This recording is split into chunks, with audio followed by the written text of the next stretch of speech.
మీ పిల్లల డాక్టర్ కల డబ్బు వల్ల ఆగిపోవద్దు. కేవలం 18 లక్షల నుంచి ఎంబీబీఎస్ విదేశాల్లో. శ్రీ గురుభ్యో నమః. శ్రీ మహాగణాధిపతయే నమః. ఇక మీనరాశి.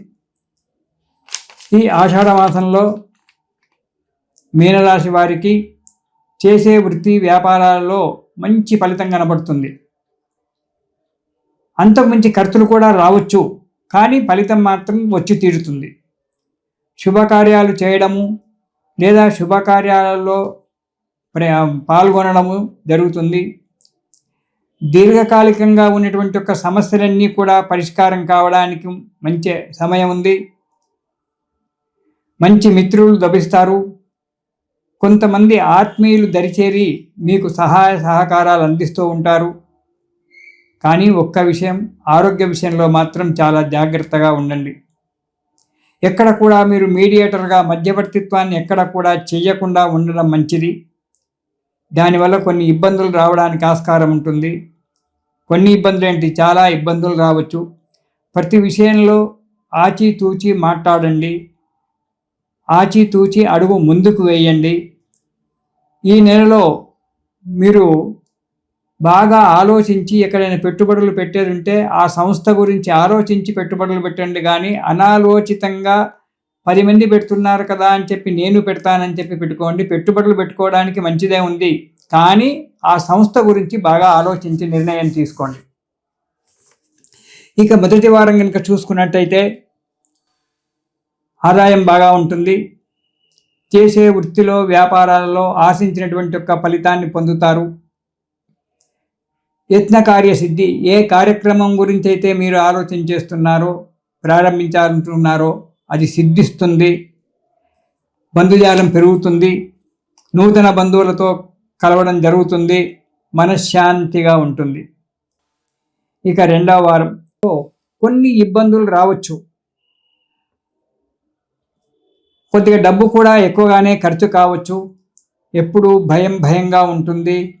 మనశ్శాంతి కోల్పోయి నేనేమి తప్పు చేశాను అనేటువంటి ఒక ఆత్మవిమర్శన చేసుకోవాల్సినటువంటి ఒక అవసరం ఈ నెలలో మీకు ఏర్పడవచ్చు. కోపం పెరిగిపోతుంది. అనాలోచితమైనటువంటి ఒక పనులు చేసి ఆపదలు కొని తెచ్చుకుంటారు. చేసే వృత్తి వ్యాపారాల్లో ఆదాయం బాగానే ఉంటుంది. మీ మండి వైఖరే మీకు ఒక్కోసారి దెబ్బతీస్తుంది. కాబట్టి మండి వైఖరిని కొంతవరకు పక్కకు పెట్టి పెద్దలు చెప్పినటువంటి ఒక మాటలు వింటూ అడుగు ముందుకేయడం మీకు చాలా మంచిది. ప్రతి దాంట్లో ఇబ్బందులు ఏర్పడ్డప్పటికీ ఆ ఇబ్బందులు తొలగిపోతాయి.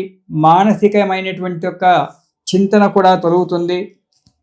ఇక మూడవ వారంలో శ్రమకు తగినటువంటి ఒక ఫలితాన్ని పొందుతారు. కొత్త పనులకై ప్రయత్నం చేస్తుంటారు. విజయాన్ని పొందుతారు. కుటుంబంలో సుఖము శాంతులు కూడా లభిస్తూ ఉంటాయి. ఆనందంగా సంతోషంగా ఉంటారు. ఈ మీనరాశి వారు ఈ నెలలో ప్రతిరోజు కూడా శని స్తోత్రము, శివస్తోత్రము ప్రతిరోజు కూడా చెయ్యండి. దానివల్ల మీకు అనుకూలమైన వాతావరణం ఏర్పడుతుంది. దాంట్లో ఆషాఢ మాసంలో అమ్మవారు భూమి చుట్టూ తిరుగుతూ ఉంటుంది, భూమి మీద తిరుగుతూ ఉంటుంది. కాబట్టి ఆ అమ్మవారికి నమస్కారం చేసుకుంటూ దగ్గరలో అమ్మవారి యొక్క దేవాలయం ఉంటే, శివాలయం ఉంటే ప్రదక్షిణాలు చేస్తూ ఉండండి. సుఖంగా సంతోషంగా ఉండండి. తిరిగి వచ్చే నెలలో కలుసుకుందాము. ఇది విష్ణుమూర్తికి శయనేకాదశి అని చెప్పి అంటారు. అంటే దక్షిణాయనం ప్రారంభం కాగానే ఈ రోజు నుంచే దక్షిణాయనం ప్రారంభం అవుతూ ఉంది. మనకు సూర్యుడు కర్కాటక రాశిలో వస్తున్నారు. కర్కాటక సంక్రమణం అంటారు. ఈ రోజు నుంచే దక్షిణాయనం అంటే ఈరోజు 18వ తారీఖు నుంచి మనకు ఈ రోజు నుంచే దక్షిణాయనం ప్రారంభమవుతుంది. ఈ దక్షిణాయనం ప్రారంభమైనటువంటి యొక్క మొదటి ఏకాదశి అయితే ఉంటుందో సామాన్యంగా అది శయనేకాదశి. ఎప్పుడైతే దక్షిణాయనం ప్రారంభమవుతుందో అప్పుడు విష్ణుమూర్తి నిద్రపోతుంటాడు, పడుకుంటాడు. ఆయన పడుకుంటే ప్రపంచం నడుస్తుందా? అదేం కాదు. యోగ నిద్రలో ఉంటాడు. ఆ యోగ నిద్ర 4 గంటలు పడుకుంటాడు మహానుభావుడు. కార్తీక శుద్ధ ఏకాదశికి ఉత్తానేకాదశి అని పేరు. ఆ రోజు మేల్కొంటాడు. మార్గశిర మాసంలో వచ్చబడేటువంటి ఒక వైకుంఠ ఏకాదశి నాడు మనకు ఉత్తర ద్వారం నుంచి స్వామివారు దర్శనమిస్తారు. లేవగానే ఎంబడి దర్శనం ఇవ్వడు స్వామివారు కార్తీక మాసంలో. ఆ ఉత్తాన ఏకాదశి పక్క మించి లేస్తాడు, లేచి శుభ్రం కావాలి, ఫ్రెష్ అయిపోయి అప్పుడు వచ్చి మనకు మార్గశిర శుద్ధ ఏకాదశో లేకుంటే అప్పుడో ఆ వైకుంఠ ఏకాదశి ఎప్పుడు వస్తుందో ఆ వైకుంఠ ఏకాదశి నాడు స్వామివారు మనకు ఉత్తర ద్వారం గుండా దర్శనమిస్తాడు. ఈ చాతుర్మాస్యాలు ప్రారంభమైనప్పటి నుంచి ఈ తొలి ఏకాదశి నాటి నుంచి విష్ణు పూజ చేసుకోవడం చాలా మంచిది. దేవతలంతా కూడా నిద్రపోతూ ఉంటారు.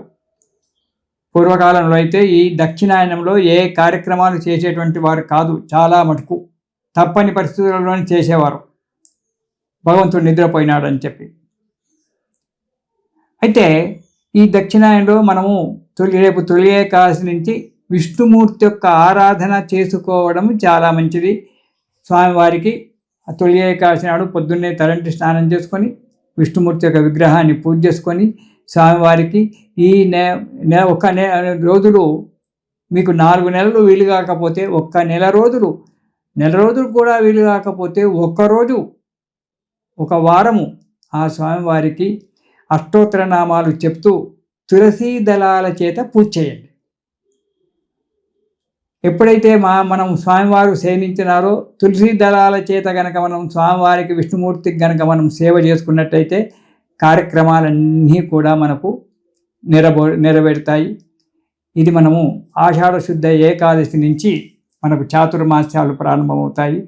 ఆ తర్వాత పౌర్ణిమ రోజు గురు పౌర్ణిమ అనేటువంటిది వస్తుంది. ఆ రోజు వ్యాస భగవానుడు పుట్టినరోజని కొందరంటారు, భారతం రాసిన రోజని కొందరంటారు. ఏది ఏమైనా ఆ రోజు స్వామివారికి ఆ వ్యాసమూర్తికి మనము పూజ చేసుకోవాలి. అన్నిటికంటే ముఖ్యమైనటువంటిది మన తెలంగాణలో పండుగ ఆషాఢ మాసంలో అందరికీ తెలుసు, బోనాల పండుగ. అంటే అమ్మవారు ఈ ఆషాఢ మాసంలో భూమి మీద తిరుగుతూ ఉంటుందట. ఆషాఢస్య ప్రథమ దివసే అని చెప్తుంటారు. భూమి మీద తిరుగుతూ ఉంటుంది కాబట్టి ఈమెకు ఈ ఆషాఢ మాసంలో భూమి అంతా కూడా పులకరించి ఉంటుంది. కాబట్టి ఆషాఢ మాసంలో అమ్మవారికి బోనము అంటే నైవేద్యం పెట్టడం అనేటువంటిది జరగాలి. ఆమె సంతోషపడుతుంది, భూమి మీదకి వచ్చింది కాబట్టి అమ్మవారు ఆమెకు ఈ ఆదివారము గురువారము ప్రతివారము ఎవరెవరి యొక్క సాంప్రదాయాలను బట్టి ఆ రోజు అమ్మవారికి పాయసాన్నము నైవేద్యం పెట్టి ఆమెను తృప్తిపరిచినట్టయితే సంవత్సరం అంతా కూడా మనం సుఖంగా ఉంటామని చెప్పి మన తెలంగాణలో ఉన్నటువంటి ఒక ముఖ్యమైనటువంటి ఒక ఆచారము, చాలా పెద్ద పండుగ ఇది. అమ్మవారి యొక్క పండుగ మన తెలంగాణ రాష్ట్రంలో. కాబట్టి అమ్మవారికి ఈ ఆషాఢ మాసంలో బోనం చేసి సంతోషంగా హాయిగా అమ్మవారి యొక్క కృప వల్ల సుఖంగా ఉందాము. తర్వాత తొలి ఏకాదశి, ఆ తర్వాత గురు పౌర్ణిమ, ఇలాంటి కార్యక్రమాలన్నీ కూడా చేసుకొని ఈ పండుగ నిలబెట్టుకుందాము.